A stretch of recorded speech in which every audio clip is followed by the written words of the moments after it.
रामदास बोढ़ाना ठाकुर जी से बोले, भगवान मुझे पीड़ा नहीं है, मुझे बहुत सुख मिलता है। भगवान बोले, तुमको पीड़ा नहीं, पर तुम्हारी पीड़ा हमको लगती है, इसलिए तुम मत आया कर।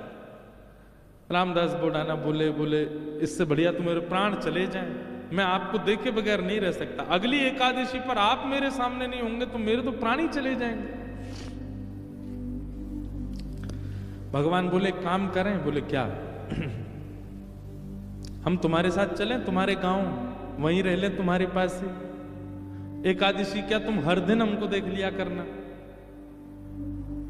रामदास बोढ़ाना घुटनों पर बैठ के रोने लगे, बोले, हे द्वारिकेश, ये कैसी आज्ञा कर रहे हैं आप? ये असंभव है, बहुत दीनहीन गरीब व्यक्ति हूं, मेरे घर में खप्पर भी नहीं है, कहां रखूंगा, कहां बैठाऊंगा? और ये तो आप बस बोल रहे हो ऐसे प्रेम बस, ये हो नहीं सकता। ठाकुर जी ने तुरंत अपनी पोटली दिखाई, बोले, हमने पहली तैयारी कर रखी है, देखो अपनी पोटली बांध रखी है, इसमें सभी पीतांबरी धरी हमारी, मुकुट वुकुट ये सब टिपारा विपारा सब धर के चल रहे हैं हम। बढ़िया द्वारिका में हमारी बहुत अच्छी व्यवस्था हो रखी है, सब ले चलेंगे, तुमको कुछ नहीं करना पड़ेगा, इसी से हमारा श्रृंगार कर दिया करना। रामदास जी बोले, आप सच बोल रहे हैं क्या? ठाकुर जी बोले, हम सच बोल रहे हैं, हम चलें तुम्हारे साथ, वहीं रहेंगे तुम्हारे पास ही, रोज देख लिया करना। रामदास जी बोले, फिर द्वारिका का क्या होगा? ठाकुर जी बोले, हम जहां बैठ जाएं द्वारिका वही है। और रही बात, जब एक साथ हम 5 रूप धारण, हजारों रूप धारण कर सकते हैं, तो 2 रूप भी धारण कर लेंगे। आज तक तुमने एकादशी जिस रूप को देख करके की है, वो रूप तुम्हारे पास रहेगा, यहां एक दूसरा व्यवस्थित हो जाएगा। रामदास जी को पूरी तरह यह विश्वास हो गया कि ठाकुर जी मजाक नहीं कर रहे, ये सच बोल रहे हैं, ये चलेंगे मेरे संग। नियम का फल ये मिलता है। देखो, एक नियम को जब व्यक्ति तत्परता से करता है तो ठाकुर जी ऐसा देते हैं उसे। कई लोग कह देते हैं एकादशी पर भूखे रहने से भगवान को कोई, इससे थोड़ी प्रसन्न होंगे भगवान। ठाकुर जी प्रसन्न नहीं होते हैं, पर आपकी तत्परता ठाकुर जी देखते हैं। आजकल बच्चे ऑफिस जाते हैं, ऑफिस का टाइम क्या 9 बजे, अब कोई आवे 9:30, कोई आवे कोई आवे 9:45। अब उसको सब लोग, जो टाइम पे आने वाला बच्चा, उसकी सब मजाक उड़ाते हैं, बोले तू भी क्या पागल है, 9 ही बजे आ जाता है बिल्कुल। अरे सैलरी ले रहे हैं, मेहनत करनी है, ठीक है, टाइमली, ठीक है, थोड़ा आधा पौना घंटा ऊपर नीचे चलेगा, लेकिन वो बालक कहता नहीं, ये मेरी तत्परता, मैं 9 बजे ही आऊंगा। और वो 9 बजे आने वाला बालक, कभी ना कभी उसका जो बॉस होता है ना, वो खुश होकर के कुछ तो उसको देता है, उसको थोड़ा अपग्रेड कर देता है। सिंसियरिटी आपके कार्य के प्रति आपका स्वामी देखता है। ऐसी भक्ति में भी सिंसियर होना बहुत जरूरी है। होता उससे कोई ठाकुर जी बहुत प्रसन्न नहीं, पर हां ठाकुर जी दृष्टि तो रखते हैं। परिक्रमा लगा रहा है, कैसे लगा रहा है, एकादशी कर रहा है, कर कैसे रहा है, तिलक स्वरूप करता है, उस समय क्या उच्चारण करता है, मंदिर जाता है, प्रसाद कैसे पाता है, दर्शन कैसे करता है, इन सबके प्रति जो आपकी सिंसियरिटी, वो ठाकुर जी देखते हैं। रामदास को ठाकुर जी बोले, अब तो तुम जाओ, अगली बार बैलगाड़ी लेके आना। कैसे लेके जाओगे हमको? बैलगाड़ी में तुम्हारी में चलेंगे। रामदास जी चले गए, बैलगाड़ी ढूंढी, कहीं बैलगाड़ी नहीं मिली, बूढ़े बूढ़े बैल मिले, छोटी सी टूटी फूटी सी बैलगाड़ी मिली। रामदास जी बैलगाड़ी लेके द्वारिका आ गए। द्वारिका आए, आज सब लोग बोले, क्यों रे भाई रामदास, अब तो तुम बैलगाड़ी में आने लग गए। रामदास जी बोले, अब वयोवृद्ध हो गए ना, तो अब चला हो नहीं पाता, तो बैलगाड़ी से आए। बोले बहुत अच्छा। रामदास जी आए, प्रसाद आदि, गोमती सागर में स्नान किया, प्रसाद पाके रात में कीर्तन करने लगे। सब चले गए, रामदास जी कीर्तन कर रहे थे।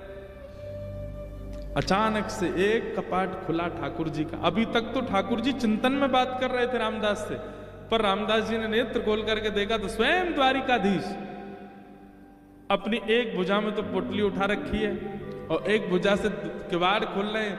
और 2 भुजाओं से बढ़िया शंख चक्र आदि सब समेट रखे हैं। ठाकुर जी ने मुकुट उकुट सब भर रखे हैं। और रामदास बोले कहाँ तेरी बैलगाड़ी, जल्दी बता चलें। जैसे कोई भागता है घर छोड़ के, ऐसे ठाकुर जी भाग रहे थे। आज भी मंदिर दर्शन करने जाओ आप तो द्वारिकाधीश जी की जब परिक्रमा करेंगे तो पीछे ही रामदास बोढ़ाना जहां से जिस खिड़की से ले गए ठाकुर जी को, वो खिड़की है अभी भी मंदिर में। ठाकुर जी निकल के बाहर आ गए। चलो, रामदास जी को तो विश्वास ही नहीं हो रहा है, स्वयं द्वारिकाधीश मेरे साथ जा रहे हैं। चतुर्भुज हैं, बढ़िया चल रहे हैं, पीतांबरी पहन रखी है, चंदन की सुगंधी आ रही है, केसर जैसा पूरा माहौल आच्छादित हो गया उससे। ठाकुर जी जैसे ही गए, रामदास जी बोले भगवान टूटी फूटी बैलगाड़ी है, बैठ जाओ। ठाकुर जी ने जैसी बैलगाड़ी देखी, ए रामदास त्रिलोकी का भार लेकर के मैं इन पे बैठा, तेरे बैल तो दब जाएंगे नीचे। भगवान अब क्या करें, यही व्यवस्था मिली थी। इतना सीधा, इतना भोला रामदास। ठाकुर जी बोले काम कर, तू बैठ, हम चलाते हैं बैलगाड़ी। रामदास जी बोले ऐसा मत करो नाथ, मैं ही चला दूंगा। नहीं नहीं, ये तो हमारे अभ्यास की वस्तु है। अर्जुन के खूब हमने रथ हाँके हैं, बहुत दिनों बाद बैलगाड़ी मिली, चलो हाँके थोड़ा इसको। और रामदास पीछे बैठे और ठाकुर जी आगे पैर लटका के बैठे और बैलगाड़ी चला रहे हैं। ठाकुर जी के स्पर्श होते ही बैलगाड़ी तो बिल्कुल नवीन हो गई, बैल बिल्कुल युवान हो गए। यहां मंगला का समय हो रहा था, सूर्य उदय हो रहे थे धीरे धीरे। ठाकुर जी बोले रामदास, इस सुबह होते ही सब पंडा पुजारी भागेंगे, ढूंढेंगे, देखेंगे मंदिर में तो मैं हूं नहीं, सब आ जाएंगे। ये हमको बीच रास्ता में ही पकड़ लेंगे। तभी थोड़ी दूर ही पहुंचे थे, वहां एक बाबरी थी, एक सरोवर था।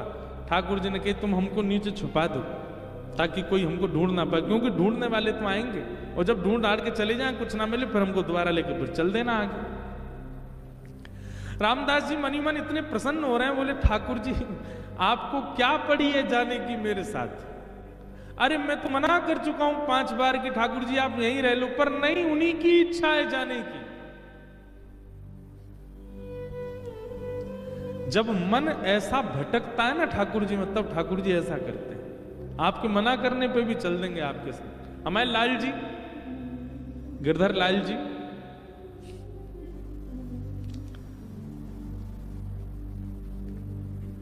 ये ऐसे ही आए हमारे पास।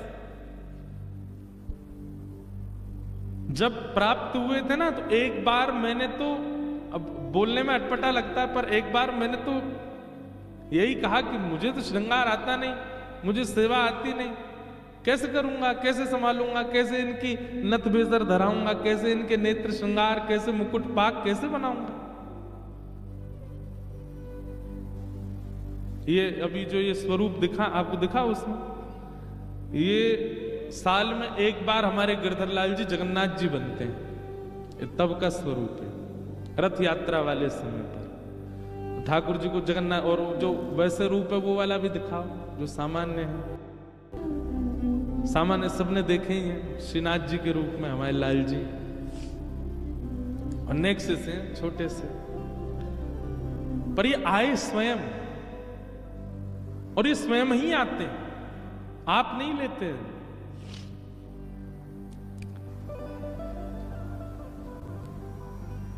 रामदास नीचे बावरी में ले जाकर के द्वारिकाधीश जी को छुपा दिया। पीछे से सब पुजारी दौड़े दौड़े आए,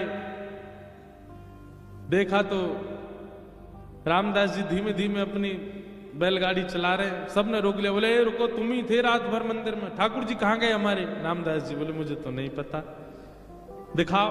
सब देखा, बैलगाड़ी में कुछ नहीं। तभी एक बैलगाड़ी के छोड़ पर ठाकुर जी की पीतांबरी का एक भाग चिरा हुआ, फटके इरज गया। अच्छा, ये सब लीला भी ठाकुर जी जानबूझ के ही करते हैं, क्योंकि कहीं ना कहीं कुछ ना कुछ ठाकुर जी को दूसरों को संकेत कराना है। ठाकुर जी की पीतांबरी का वो अंग वस्त्र जैसे ही मिला, सब लोगों ने रामदास जी को पकड़ लिया, बोले ठाकुर जी तेरे संग ही हैं, तभी तो ये चीरा फटा हुआ है यहां पर, कहां है जल्दी बता। उन्होंने मना किया तो सबने उनको मारना शुरू कर दिया, इतना मारा इतना मारा इतना पीटा, बेचारे अधमरे से हो गए, बस श्वास चल रही है, बाकी तो नेत्र बंद हो गए, सुध बुध चली गई, गिर गए धरती पर। पुजारियों ने देखा, बोले ये तो अधमरा हो गया, ठाकुर जी कहां हैं, ढूंढो। पास ही सरोवर था, उस बावरी में जाकर के जैसे ही देखा तो बावरी का जो जल था वो रक्त मंडित हो गया, पूरा जल रक्त से भर गया। देख करके सब लोग घबरा गए, सारे ब्राह्मण बोले ये जल इसका कैसे हो गया, ये जल आ कहां से, ये रक्त आ कहां से रहा है। दौड़ करके जाके देखा तो एक जगह ठाकुर जी विराजमान थे, और जहां जहां रामदास जी को डंडे मारे गए वहां वहां श्री द्वारिकाधीश जी के श्री अंग पर भी डंडे के निशान, और हर स्थान से रक्त निकल रहा था।